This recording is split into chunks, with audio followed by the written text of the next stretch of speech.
There is an Islamic secret, a secret known only to those who truly seek it. It's not loud, it's not obvious. It's not found in the noise of the world, but in the silence, the stillness, in being alone. In our modern world, solitude feels strange, doesn't it? We're always connected. Our phones never leave our sides, and we're constantly bombarded with updates, messages, and notifications. It feels like we have to be available 24/7, or else we're missing out. But what if I told you that some of the most profound moments of clarity, the most powerful personal transformations, happen not in the chaos but in the quiet? Not when surrounded by people, but when completely alone. You see, in Islam there's a hidden power in solitude, a power that has transformed lives, shaped prophets, and drawn people closer to Allah than ever imagined.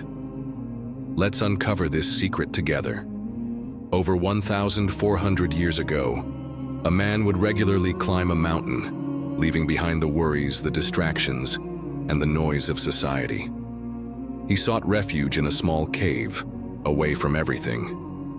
This man, Prophet Muhammad, peace be upon him, the very foundation of our faith, was born not in a palace, not in a bustling marketplace, but in the quiet of that cave.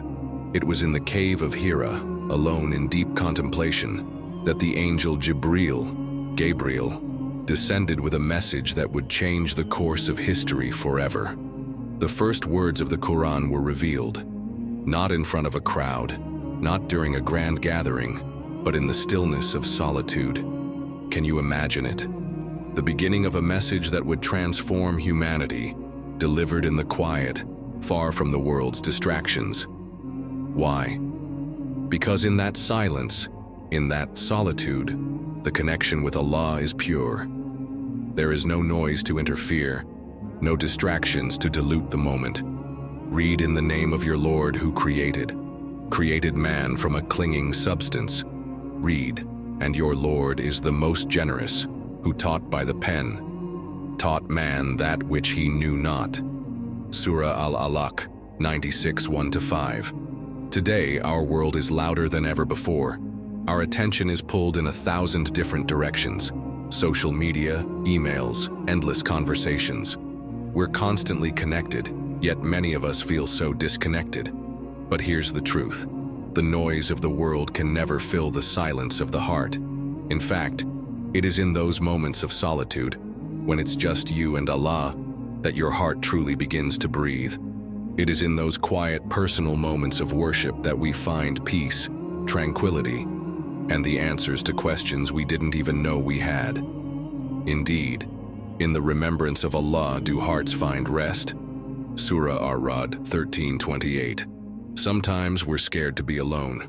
We fear we're missing out. We think, what if everyone else is hanging out and I'm left out? Or what if I don't catch the latest trend? But what if I told you that the only thing you're truly missing is the connection with your own soul, with Allah? In Islam, moments of solitude are not a burden, they are a gift. The Prophet, peace be upon him, showed us this through the practice of itikaf during the last 10 days of Ramadan. And when my servants ask you concerning me, indeed I am near. I respond to the invocation of the supplicant when he calls upon me. So let them respond to me, and believe in me, that they may be rightly guided. Surah Al-Baqarah 2:186. So the question is, when was the last time you truly embraced solitude?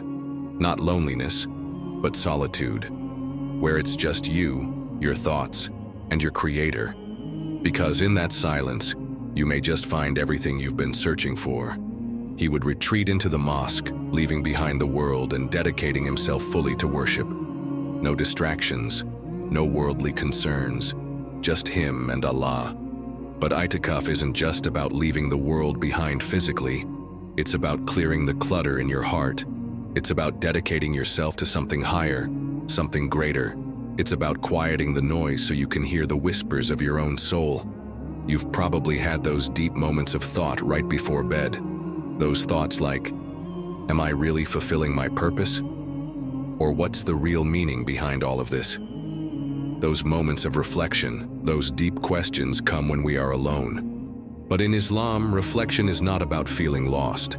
It's about finding guidance. We will show them our signs in the horizons and within themselves until it becomes clear to them that it is the truth. Surah Fussilat 41:53. There is a peace that only prayer can bring. And that peace, it's found in those quiet, private moments of worship when the world is asleep and it's just you and Allah. The Prophet, peace be upon him, told us, the best prayer after the obligatory ones is the night prayer, Tahajjud. Sahih Muslim 1163. Why? Because in those moments, there are no distractions. There's no one watching. It's just you and your Creator. Your heart is open, your mind is clear, and Allah is listening. But let me be clear, Islam is not about isolating yourself completely. It is a religion of balance. The Prophet, peace be upon him, emphasized the importance of community, of brotherhood and sisterhood in faith. And hold firmly to the rope of Allah altogether, and do not become divided. Surah Al-Imran 3103. To be a strong part of a community, to give your best to others, you first need to take care of your own heart. You can't pour from an empty cup. So the next time you feel overwhelmed by the noise of life, when the world feels too loud and the distractions too strong, remember this: there is a hidden power in being alone. In those quiet moments, you are not truly alone. You are with Allah. And that is the most profound connection you can ever have. If this message resonated with you, take a moment to reflect. Consider subscribing to our channel for more content like this. And if you found value in this, share it with others. May Allah Almighty protect us and guide us. See you soon. Never forget, subscribe my channel Squad of Deen for more Islamic videos.